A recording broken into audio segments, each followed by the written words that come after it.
Bonjour, dans cette vidéo, je vous propose d'étudier un exemple de suite géométrique avec une raison positive mais inférieure à 1 strictement. Imaginons que vous découvrez une magnifique tarte aux fraises dans la cuisine, tarte aux fraises que votre maman vient de faire. Vous ne pouvez pas résister à la tentation et vous décidez d'en manger la moitié. Donc, il ne reste plus que la moitié de la tarte. Et vous avez dévoré la moitié. 1 heure après, vous retournez dans la cuisine et puis vous ne pouvez pas résister à la tentation. Vous remangez la moitié du morceau de tarte qui restait. Vous retournez dans votre chambre, vous faites des maths bien sûr. Quelque temps après, la faim vous taraude et vous retournez dans la cuisine et vous mangez encore la moitié de ce qui reste.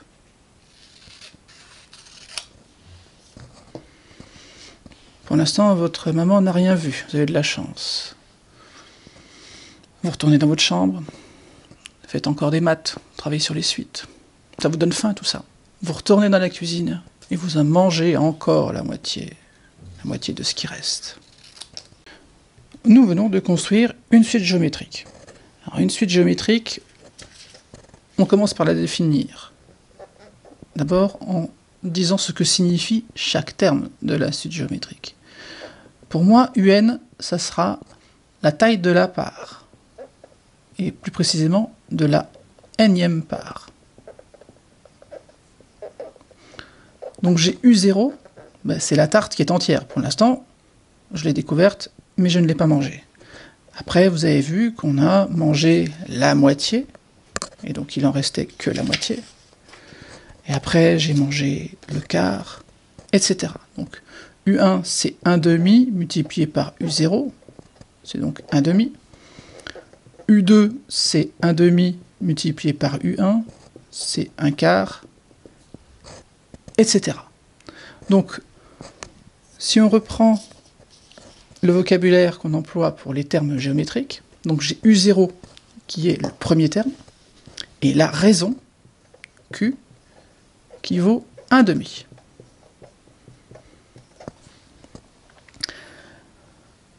Et comme on a vu pour les suites géométriques de raison supérieure à 1, on a la même expression générale, donc on a U indice n qui vaut U0 multiplié par Q puissance n.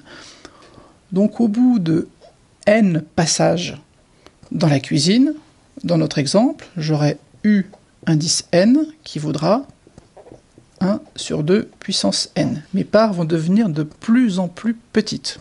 C'est logique, je divise par 2 à chaque fois. Maintenant, on va calculer la somme totale des parts que nous avons dévorées petit à petit. Donc, je reprends la formule qui est identique pour les suites de raison supérieures à 1. Donc, je vous rappelle que 1 plus Q plus Q2 jusqu'à Q puissance n, c'est 1 moins Q puissance n plus 1 sur 1 moins Q.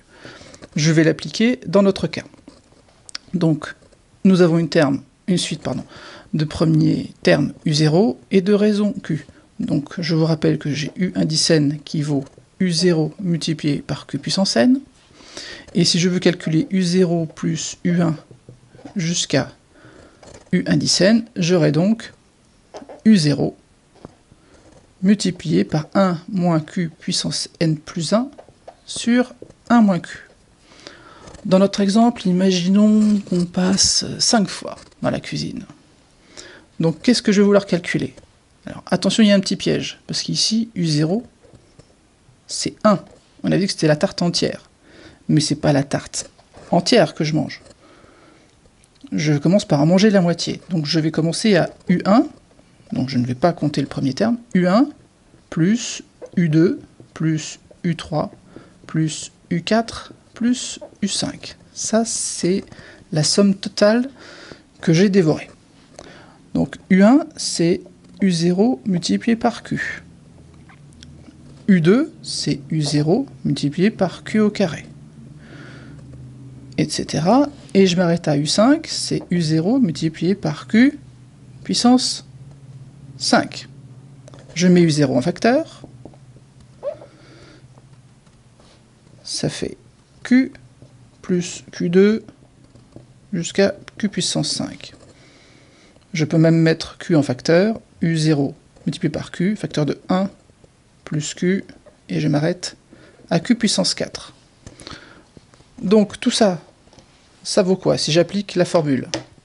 Ça fait U0 multiplié par Q, multiplié par 1 moins Q puissance 4 plus 1, ça fait 5, sur 1 moins Q. Ici, j'ai U0 qui vaut 1 et Q qui vaut 1,5. Je remplace.